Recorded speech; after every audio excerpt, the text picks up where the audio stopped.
Meanwhile, the Lok Sabha will debate the special intensive revision of electoral rules as part of a discussion on electoral reforms today. The 10-hour long discussion will begin from 12 noon. Parliamentary Affairs Minister Kiran Rijiju earlier said that SIR is an administrative matter of the Election Commission, which is why the Parliament had to widen the scope of the discussion. He had mentioned that he looks forward to a very constructive and engaging discussion. All right, Dibyendu Mondal joins us to talk more on this. Hi, Dibyendu. First of all, Prime Minister Modi spoke for almost an hour in Lok Sabha on Vande Mataram yesterday. He led the debate. Now, today, Home Minister Amit Shah to speak in Rajya Sabha. Tell us, what do we expect?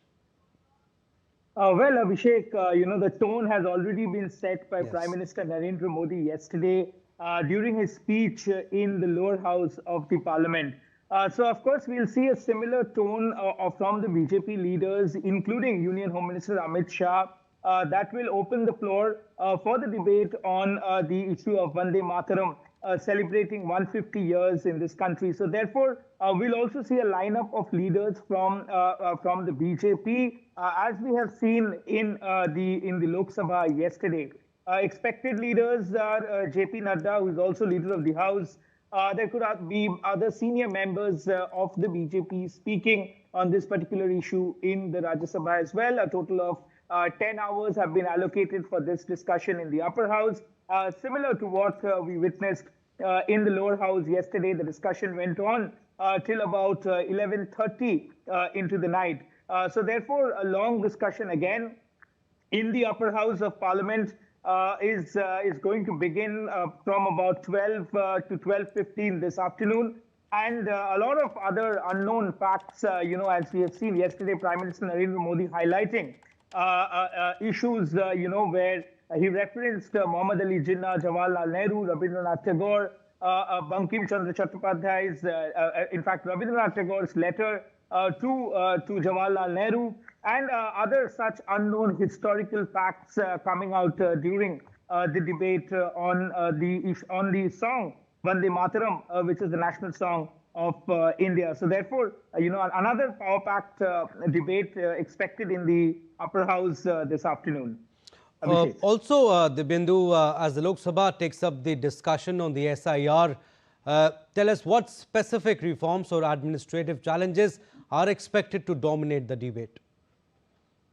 Well, Abhishek, remember the entire monsoon session was wiped out because of the contention on the debate over SIR. The opposition kept demanding that a debate on the SIR be taken up in both the houses of parliament. And the parliament this time, in fact, the government this time around have agreed to have a debate on the floor of both the houses of parliament. And of course, remember, the government has continuously maintained the fact that the Election Commission is an independent constitutional body, and therefore its purview and ambit is not governed by the government. So therefore, the Election Commission cannot be discussed in the parliament, or the issues related to the Election Commission cannot be debated in the parliament. But having said this, the government have agreed to hold this debate. And in fact, not particularly to the SIR, but the ambit has been increased to electoral reforms. But of course, the parliament can debate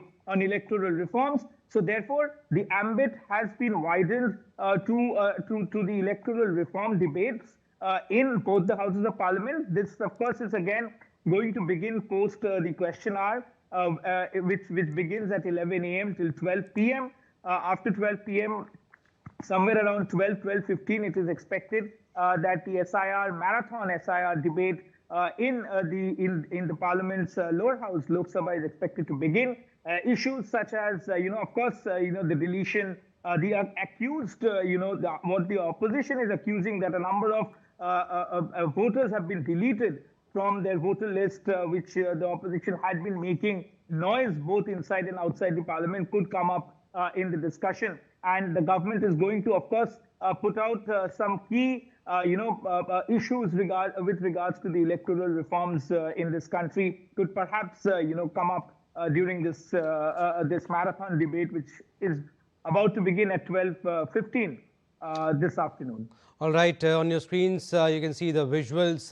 Prime Minister Narendra Modi was also felicitated today by the NDA leaders. So, National Democratic Alliance parliamentary meeting was also held. You can see in the visuals. Dibyendu, what more you can tell us on this NDA parliamentary party meeting was held today, and Prime Minister Modi was felicitated too. Well, Abhishek, we have seen almost in all parliamentary sessions, the NDA party does meet each time they gather at the parliament during each session. So therefore, even this time around, the parliament, in fact, the NDA meeting was called, and today Prime Minister Narendra Modi is attending that meeting as we speak. And this, of course, is the first meeting of the NDA parties after the landslide victory the BJP and the NDA got in the Bihar election. So, the felicitation that is currently taking place is, of course, congratulating Prime Minister Narendra Modi for his leadership, for that thumping majority victory that Bihar witnessed, when people had, questions whether after a long 20 years, in fact, 25 years of anti-incumbency, whether the NDA government would be able to come back to power or not. But, the Modi magic or the Modi charisma did play. And NDA came back to power for, in fact, the fourth time in the state of Bihar. So therefore, this is a congratulatory, felicitation of Prime Minister Narendra Modi. But of course, if we speak of the broader ambit of the NDA meeting, each time, because to gather all the members of parliament, the parliamentary session is the most important, in fact, most apt place. So therefore, the Prime Minister speaks, the senior leaders of each party speak about what the strategy of the government or the NDA parties would be in the coming days once the parliament session is over. Absolutely, Dibyendu. Like you said, the felicitation was for the landslide victory in Bihar Assembly elections. We'll leave it at that. Thank you for your inputs, Dibyendu.